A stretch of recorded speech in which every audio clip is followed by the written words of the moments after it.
Hi everyone, welcome back to the gameplay of PTD5. I'm back with the game because there's been an update and a new map has been added.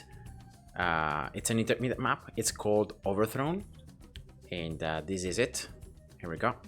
Yeah, in this first video I'm gonna show you Impoppable on normal mode following the NALPS rules. So that means I will not be using offensive special agents, lab upgrades, special buildings, and premiums, so injections or things like a double cash, healthy bananas, and bigger beacons.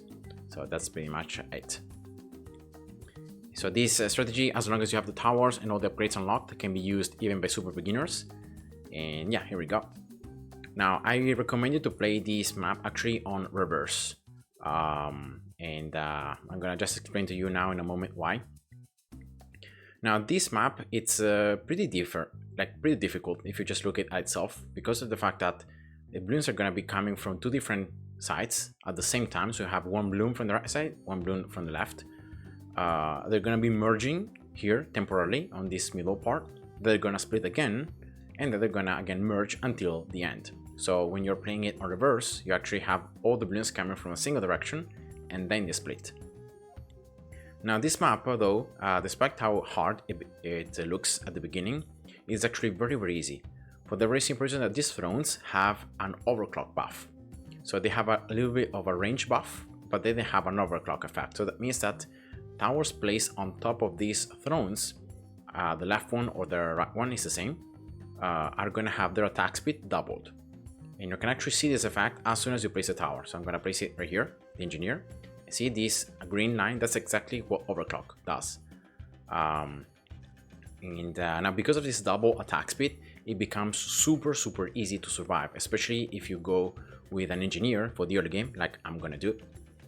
And yeah, I'm gonna show you guys what to do. But this map, because of this internal buff to these two thrones, so remember, any tower placed on top of these thrones is gonna have their attack speed to be doubled. And of course, you can only fit most towers on top of them. Certain towers will not fit. For example, helis do not fit, mortars do not fit, villages or farms do not fit, and aces do not fit. So those 5 towers are the only ones which you're not going to be able to place on top of the thrones, but all the other ones you will be able to. And now you can already see that because of this extra double attack speed of the throne, that in my opinion, I think it's even greater. Like, I think it's even more than double attack speed. Look at how many sentry guns I'm able to spawn with engineer. Like, because sentry, the amount of sentries you have depends on the amount of attack speed the engineer has. So the more attack speed the engineer has, the more sentries is gonna spawn. And yeah, this is very nice. And because of all these sentries, I can now survive just with the engineer and with them, and for a lot of time, right? I'm not gonna need to place more towers, I'm not gonna need to upgrade the engineer or to do any other things. And so you can just focus on farms, increasing the income, and you just get the cash rolling. Of course, be careful to RNG. The positions of the sentries are completely random. So sometimes you're gonna have more on the right side, sometimes you're gonna have more on the left. So just be careful about that. If you see too many spawning on one single side. But RNG speaking, you should have roughly the same amount of sentries on the left and on the right side. So you should be able to cover in case the balloons can push forward, right? But yeah, that's it. So this map at first, it looks pretty hard. But then as you realize that these thrones are gonna actually buff the towers that you place on top, it's just super easy.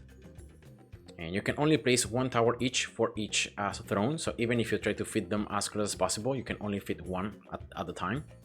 So you can only have 2 buffed towers in this way. But yeah, that's gonna be more than enough for all the early game and all the things that you're gonna need these 2 thrones for. And yeah, that's why I'm just focusing here on placing these farms. If I can place them before the ends, of course I do it, because in that way I get more cash. But in case I can't, it doesn't really matter. This map, it's so easy that yeah, you can just get all the farms placed even before round 2024, so even before the camo round. Now for the camo round, what I recommend you is not to place a tower that can pop camos like a ninja, but to just place raw specs.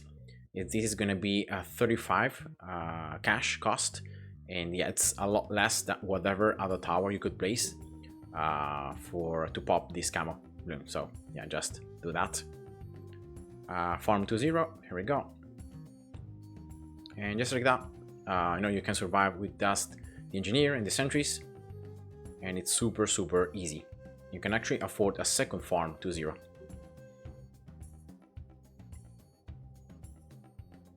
So yeah, that's pretty much it. Now for round 28, of course, Bloons, what I recommend you is to place a glue gunner right here, closest to the bottom and to the right side.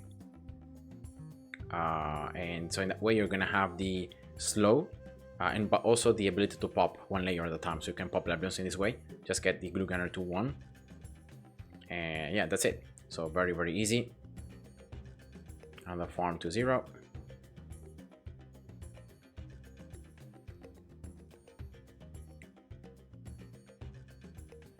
And that's the last farm to 0. Here we go. Now for round 31 onwards, I'm gonna also place a ninja right here. So I'm gonna place the ninja once again closest to the top and to the right side on the throne. So this ninja is gonna have the internal buff from the throne. Now round 32, it's a pretty annoying round because of the fact you have many Bloons close to one another. So what I recommend is to also place a bomb here on the other side compared to the glue gunner, closest to the bottom and to the left on a close. And that's pretty much it. You can now increase this ninja like to 1 if you want to, so that the ninja is already set up for round 33 for the next camos, and yeah, you're good to go. So next I'm gonna place a village here for these farms to discount them, and next I'm gonna start upgrading them 3-0. I'm gonna just need 2 of them upgraded, and then I'm gonna wait for the factory.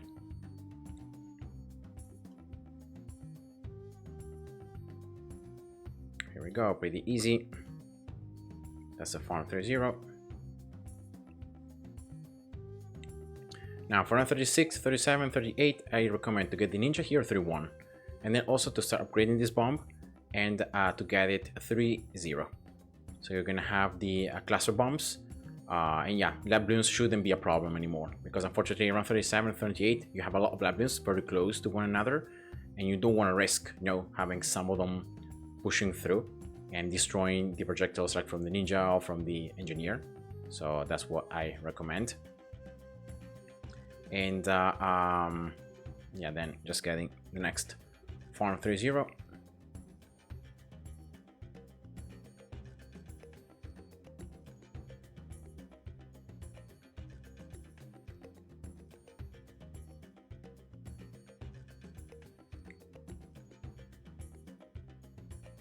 All right, round 39 gives you a lot of cash.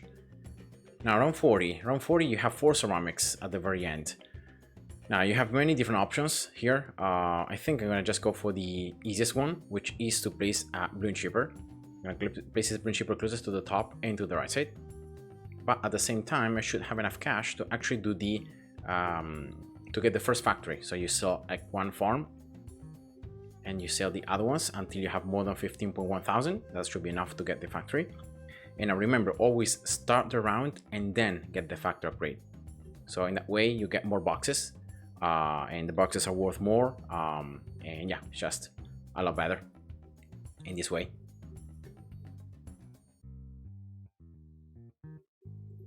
At this stage, I'm gonna just get the bomb here 3-2. I'm gonna get the ninja 4-2 as well here. A lot of damage because of the 5 shurikens, destruction, plus the buff from the throne. So this ninja is doing a ton of damage. I'm gonna get also the glue gunner here too. And now before round 46, so round 46 is where you have the first move up, but you have enough time here to actually just replace some farms and start building them again. I'm gonna just get them to 0. So I'm gonna get 1 here, 1 there, and another 1 here. So very simple stuff.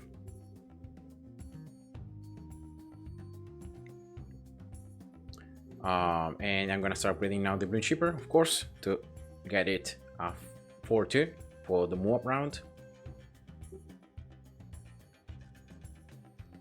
Now these towers should already be enough to pop the move-up. Like, you have a ton of damage from the ninja, you have then the bomb, you have all the sentries from the engineer, so it should be enough. But just to make it easier also for round 50, for the next rounds, I'm gonna just get the Bloon Shipper here for 2, and that should be it for the move-up.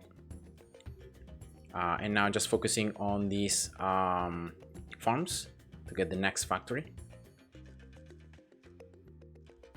All right, here we go.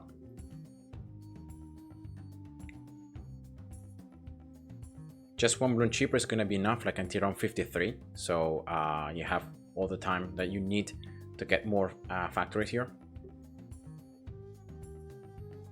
Okay, should be able to get yeah, the next one here.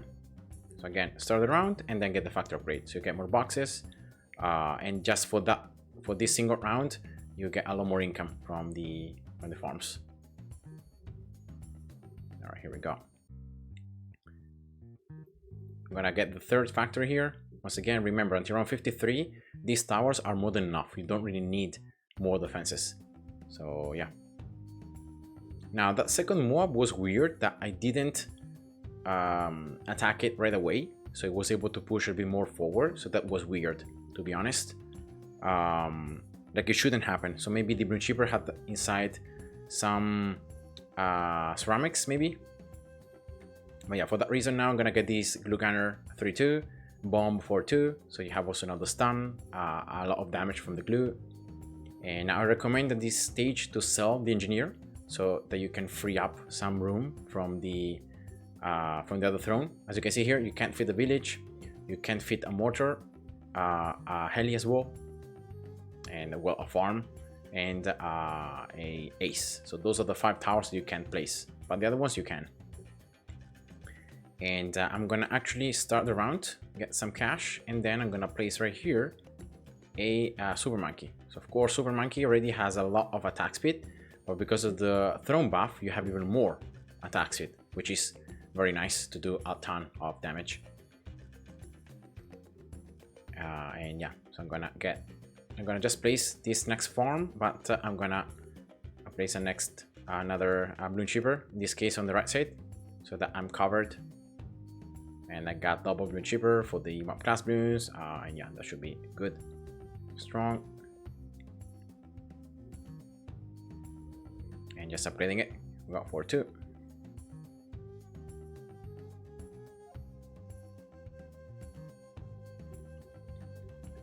The only unfortunate thing in playing in this way is the fact that you can't place a village for these towers because of the fact that you don't have enough room. Like here, right, you can't fit a village. You can start fitting villages here, but this is just too far away. I'm gonna anyway place them, because as you get the villages like 0-3, you should be able to get more range. But yeah, it's just hard at the beginning, and there is nothing from the map that you can remove. So, but yeah, you know, should be enough. It should be plenty. So I'm gonna get the last factory here. I'm gonna use the trick. So here we go. I can now sell this village.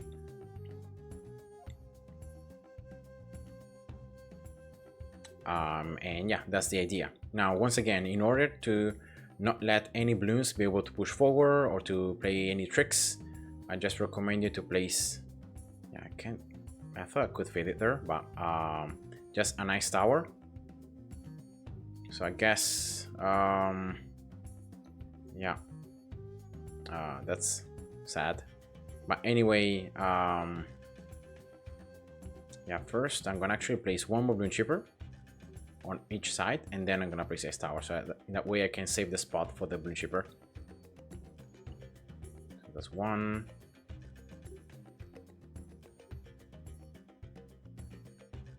That's two. And then I'm gonna place the ice tower. So just a slow, remember, slow is super important. And also for the shards proc, for a lot of things that can just speed up the process. I'm gonna get here this Super Monkey 1-2 for the moment, so it has a little more range, just in case. Bloon Shipper here, strong 4-2, and also the other one on the other side 4-2. Here we go.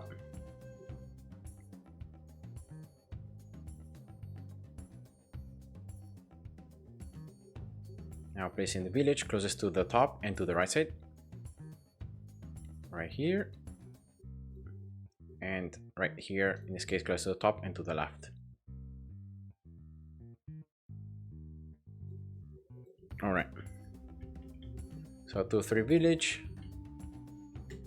2-3 village. There we go. I don't know if the glue gunner and the bomb actually get in range. They should, but I don't know exactly. But you should be able also to give range to the ninja and to the super monkey. So towers that are already buffed. So you get even more buffs because of the village. From 63, I'm also gonna get this now Super Monkey 3-2. So once again, a lot of damage now from this Sun Avatar. And the last thing is to just get a village in range of the village. One ace there. I'm gonna probably get another one on the left side, but for the moment, one ace should be enough. A Spectre doing a ton of damage. And as well here, now that I got the village with the MAB effect, I can pop Frozen Bloons. So I'm gonna get these Ice Towers upgraded 3-0.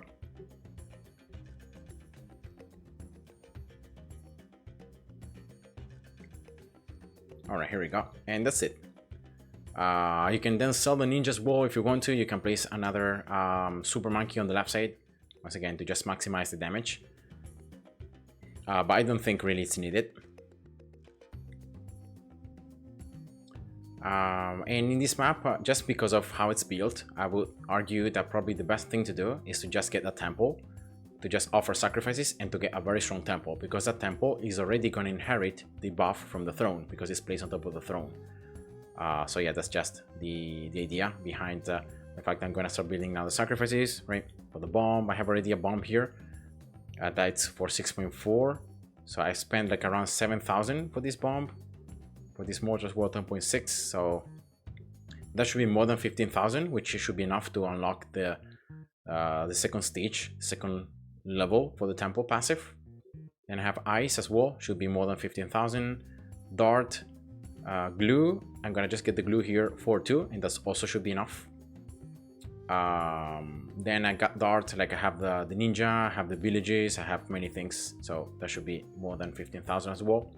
And then just placing the apprentices for sacrifices. So that's 1, probably 4, 2, and I don't know, like 2, 3. Yeah, that should be more than 15,000 definitely. And that's enough sacrifices.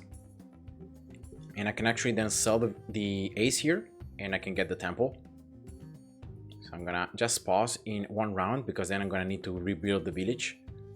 And actually I'm gonna sell this farm because it's also in range of the village, so it's also in range of the super monkey and I don't want it to be sacrificed. So 1 and 2 selling. Okay, nothing else in range. Yeah, that's fine, so let's just get it. So remember, this temple already has the additional buffs because of the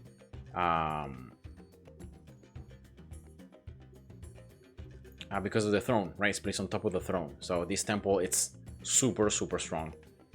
Now on the other side, I might just place, I don't know, like maybe another super monkey, but it's not in range of the village, so yeah, I don't know, maybe I'm gonna just keep it in that way. So a temple with an overclock buff, by default, it's just super strong. Once again, just to make sure I don't have anything killing me, I'm gonna get 1 4-2 ice tower there, and 2-4 ice tower. And once again, to help the temple in these last rounds, I'm gonna get some additional supporting towers, like some snipers here. A strong 4-0 and 4-1 to get the cripple mob effect.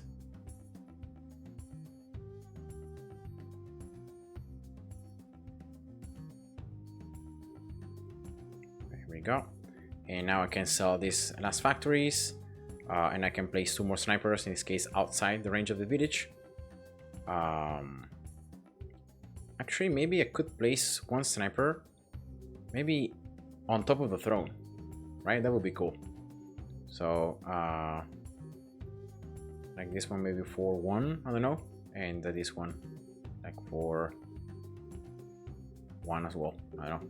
It should be different attack speeds because it's just on top of the throne, so it has double attack speed. And yeah, that's pretty much it.